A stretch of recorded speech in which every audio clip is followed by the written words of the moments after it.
Hi, my name is Miss Ashley and welcome to my classroom. Come on in. So we are getting ready for our kindergarten e-learning school support groups. And so we have our KinderPod classroom set up. You can see our desks are of course physically distant and each student will receive their own pack of masks to wear throughout the week.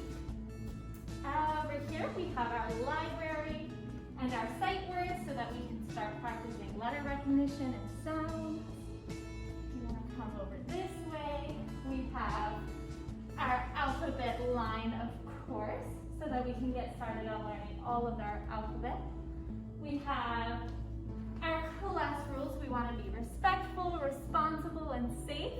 And we also have easy ways for us to communicate using just our hands.